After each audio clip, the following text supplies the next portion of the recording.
Hello viewers, আসসালামু আলাইকুম। Abdullah computer চ্যানেলের পক্ষ থেকে সবাইকে স্বাগত জানাচ্ছি। আজকে আপনাদের জন্য প্রাণী সম্পদ গবেষণা ইনস্টিটিউটের একটি নিয়োগ বিজ্ঞপ্তি নিয়ে হাজির হলাম। BLRI job circular 2020।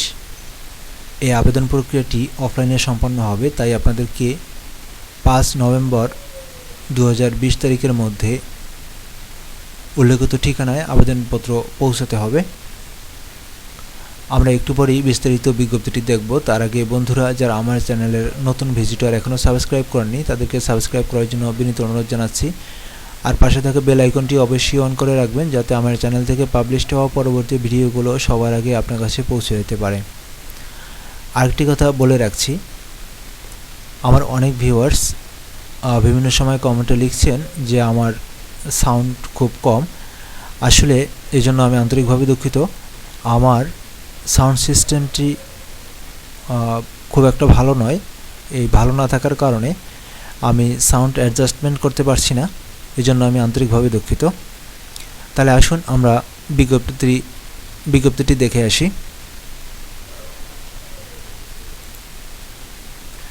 ডেইরি উন্নয়ন গবেষণা প্রকল্প। আগেই বলে রাখছি, এটি সরকারি চাকরি নয়। বাংলাদেশ প্রাণী সম্পদ গবেষণা ইনস্টিটিউটের আন্ডারে একটি প্রকল্পের স্বল্পমেয়াদী চাকরি। বাংলাদেশ প্রাণী সম্পদ গবেষণা ইনস্টিটিউট সাভার, ঢাকা কর্তৃক বাস্তবায়নাধীন ডেইরি উন্নয়ন গবেষণা শীর্ষক প্রকল্পে নিম্নবর্ণিত পদে প্রকল্পের মেয়াদকালীন সময়ের জন্য সম্পূর্ণ অস্থায়ী ভিত্তিতে জাতীয় বেতন স্কেল 2015 অনুযায়ী সকল্য বেতনে সরাসরি নিয়োগের নিমিত্তে নিম্নবর্ণিত শর্ত সাপেক্ষে বাংলাদেশের প্রকৃত নাগরিকদের নিকট হতে নির্ধারিত আবেদন ফর্মে দরখাস্ত আহ্বান করা যাচ্ছে। আপনাদের জন্য আমি আবেদন ফর্মটি ভিডিও ডিসক্রিপশনে লিঙ্ক দিয়ে রাখবো, সেখান থেকে আপনারা ওয়ার্ড ডকুমেন্টে আপনারা সেটি প্রিন্ট করে আবেদন করতে পারেন, অথবা কম্পিউটার কম্পোজ করেও আবেদনটি করতে পারবেন। পদের নাম প্রধান বৈজ্ঞানিক কর্মকর্তা, বেতন গ্রেড 4, পদের সংখ্যা 1টি, বয়সসীমা অনূর্ধ্ব 40 বছর। শিক্ষাগত যোগ্যতা কোনো স্বীকৃত বিশ্ববিদ্যালয় হতে পশু চিকিৎসা বিজ্ঞান বিষয়ে PhD সহ পশু চিকিৎসা সংক্রান্ত গবেষণা প্রকল্প বাস্তবায়ন এবং উপত্য বিশ্লেষণ ও প্রতিবেদন তৈরির প্রমাণ সহ 7 বছরের চাকরির অভিজ্ঞতা থাকতে হবে, অথবা কোনো স্বীকৃত বিশ্ববিদ্যালয় হতে পশু চিকিৎসা বিজ্ঞান বিষয়ে MSc ডিগ্রি সহ 10 বছরের চাকরির অভিজ্ঞতা থাকতে হবে। শিক্ষা জীবনের সকল পরীক্ষায় কমপক্ষে দ্বিতীয় বিভাগ বা শ্রেণী থাকতে হবে। স্বীকৃত জার্নালে 8টি গবেষণামূলক প্রকাশনা থাকতে হবে। বৈজ্ঞানিক কর্মকর্তা, ডেইরি টেকনোলজি, বেতন গ্রেড 9, পদের সংখ্যা 1টি, বয়সসীমা অনূর্ধ্ব 30 বছর। শিক্ষাগত যোগ্যতা কোনো স্বীকৃত বিশ্ববিদ্যালয় হতে পশুপালন বিষয়ে BSc ডিগ্রি, তবে ডেইরি বিজ্ঞান বিষয়ে স্নাতকোত্তর ডিগ্রিধারীদের অগ্রাধিকার দেওয়া হবে। শিক্ষা জীবনের সকল পরীক্ষায় কমপক্ষে দ্বিতীয় বিভাগ বা শ্রেণী থাকতে হবে। প্রশিক্ষণ কর্মকর্তা, বেতন গ্রেড 9, পদের সংখ্যা 1টি, বয়সসীমা 30 বছর। কোনো স্বীকৃত বিশ্ববিদ্যালয় হতে পশুপালন বিষয়ে BSc অথবা কৃষি অর্থনীতি বিষয়ে BSc অথবা পশু চিকিৎসা বিজ্ঞান বিষয়ে ডিগ্রি, তবে সংশ্লিষ্ট বিষয়ে স্নাতকোত্তর ডিগ্রিধারীদের অগ্রাধিকার দেওয়া হবে। আর এক্ষেত্রে শিক্ষা জীবনের সকল পরীক্ষায় কমপক্ষে দ্বিতীয় বিভাগ বা শ্রেণী থাকতে হবে। হিসাবরক্ষক, বেতন গ্রেড 14, পদের সংখ্যা 1টি, বয়সসীমা 30 বছর। শিক্ষাগত যোগ্যতা হচ্ছে কোনো স্বীকৃত বিশ্ববিদ্যালয় হতে BCom বা সমমানের পরীক্ষায় কমপক্ষে দ্বিতীয় বিভাগ বা শ্রেণীতে উত্তীর্ণ হতে হবে। সংশ্লিষ্ট ক্ষেত্রে অভিজ্ঞ প্রার্থীদের অগ্রাধিকার দেওয়া হবে। 5 নম্বরে রয়েছে ল্যাবরেটরি টেকনিশিয়ান, বেতন গ্রেড 16, পদের সংখ্যা 1টি, বয়সসীমা অনূর্ধ্ব 30 বছর। কোনো স্বীকৃত বোর্ড হতে বিজ্ঞান বিভাগে দ্বিতীয় শ্রেণীর উচ্চ মাধ্যমিক বা সমমানের পরীক্ষায় উত্তীর্ণ হতে হবে এবং সংশ্লিষ্ট ক্ষেত্রে অভিজ্ঞ প্রার্থীদের অগ্রাধিকার দেওয়া হবে। আবেদনের শর্তাবলী। আবেদনকারীকে সরকার নির্ধারিত সরকারি দপ্তরে শূন্য পদে নিয়োগের জন্য চাকরির আবেদন ফর্মের আবেদন মডেল ফর্ম A4 সাইজে পূরণপূর্বক প্রার্থীর স্বাক্ষর 5x5 সেন্টিমিটার সাইজের সদ্য তোলা 3 কপি সত্যায়িত রঙিন ছবি সহ আগামী 5/11/2020 তারিখের মধ্যে প্রকল্প পরিচালক, ডেইরি উন্নয়ন গবেষণা প্রকল্প, বাংলাদেশ প্রাণী সম্পদ গবেষণা ইনস্টিটিউট সাভার, ঢাকা 1341 বরাবরে ডাকযোগে বা কুরিয়ার সার্ভিসের মাধ্যমে অথবা সরাসরি বা হাতে হাতে আবেদনপত্র অফিস চলাকালীন সময়ের মধ্যে পৌঁছাতে হবে। খামের উপরে পদের নাম অবশ্যই উল্লেখ করতে হবে। নির্ধারিত সময়ের পরে কোনো আবেদনপত্র গ্রহণ করা হবে না।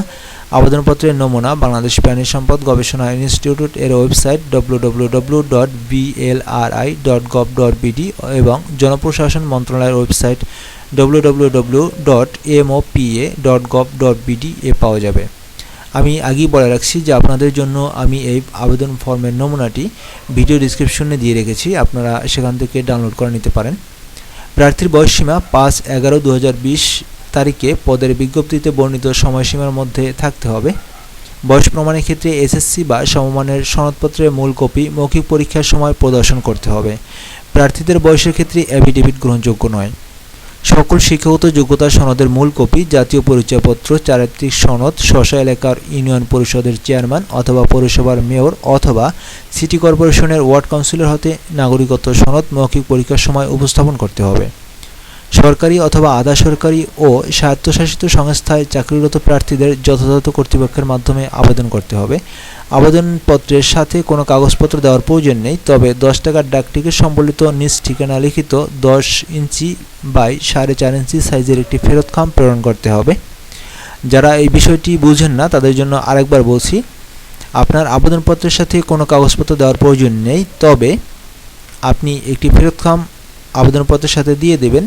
ফেরত খামের মাপ আছে এখানে 10 ইঞ্চি বাই 4.5 ইঞ্চি এবং ফেরত খামটিতে অবশ্যই আপনার প্রাপকের স্থানে আপনার নাম ঠিকানা লিখে দিতে হবে। বাংলাদেশ প্রাণী সম্পদ গবেষণা ইনস্টিটিউট সহ এ জাতীয় সমাপ্ত প্রকল্পে চাকরির বাস্তব অভিজ্ঞতা ও প্রয়োজনীয় শিক্ষাগত যোগ্যতা সম্পন্ন প্রার্থীদের অগ্রাধিকার দেওয়া হবে। ত্রুটিপূর্ণ ও অসম্পূর্ণ আবেদনপত্র বা নির্ধারিত সময়ের পরে আবেদনপত্র সরাসরি বাতিল বলে গণ্য হবে। বিজ্ঞপ্তিতে বর্ণিত যোগ্যতা ও অভিজ্ঞতা নেই এমন প্রার্থীদের আবেদন করার প্রয়োজন নেই। নির্বাচিত প্রার্থীকে বাংলাদেশের যে কোনো স্থানে চাকরি করতে ইচ্ছুক থাকতে হবে। নিয়োগ পরীক্ষায় উপস্থিত থাকার জন্য কোনো প্রকার টিএডিএ দেওয়া হবে না। আমরা এবার দেখছি যে আবেদন ফর্মে আপনাকে আবেদন করতে হবে। এই সেই আবেদন ফর্মটি, যে আবেদন ফর্মে আপনাকে আবেদন করতে হবে। এখানে বরাবর মহাপরিচালক বাংলাদেশ প্রাণী সম্পদ গবেষণা ইনস্টিটিউট সাভার ঢাকা 1341 এই কথাটি এখানে লেখা আছে, তাই আপনাকে লিখতে হবে না। আর ডান পাশে 5 সেন্টিমিটার বাই 5 সেন্টিমিটার তোলা 3 কপি ছবি এখানে স্টেপলার দিয়ে আটকিয়ে দিবেন। আর ছবির অপোজিটে অর্থাৎ বিপরীত পাশে আপনার সত্যায়িত থাকতে হবে।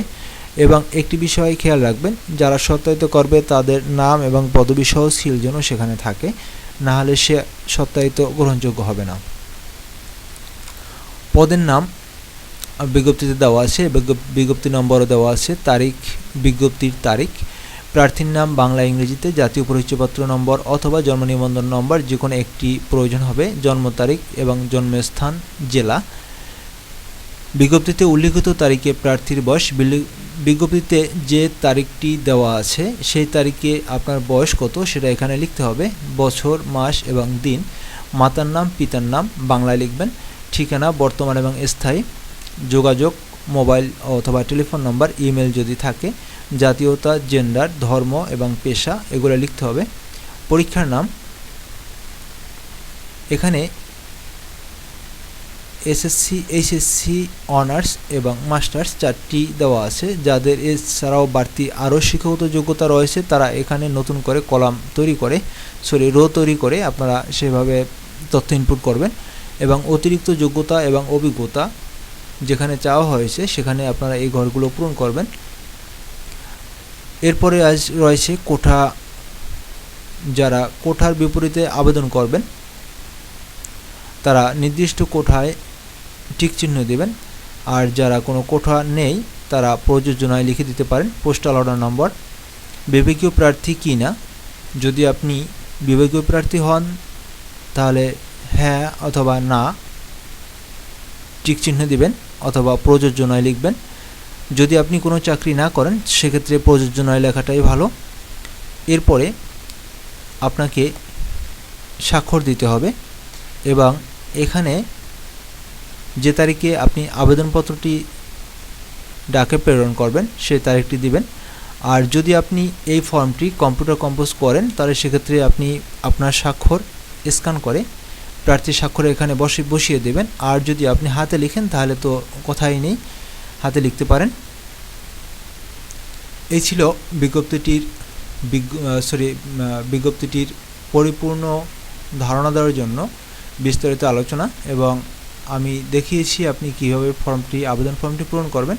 এবং আবারও খেয়াল রাখবেন, আবেদনপত্রটি নির্দিষ্ট সময়ের আগেই আপনাকে হাতে হাতে কিংবা ডাকযোগে কিংবা কুরিয়ার সার্ভিসের মাধ্যমে অফিসে পৌঁছাতে হবে।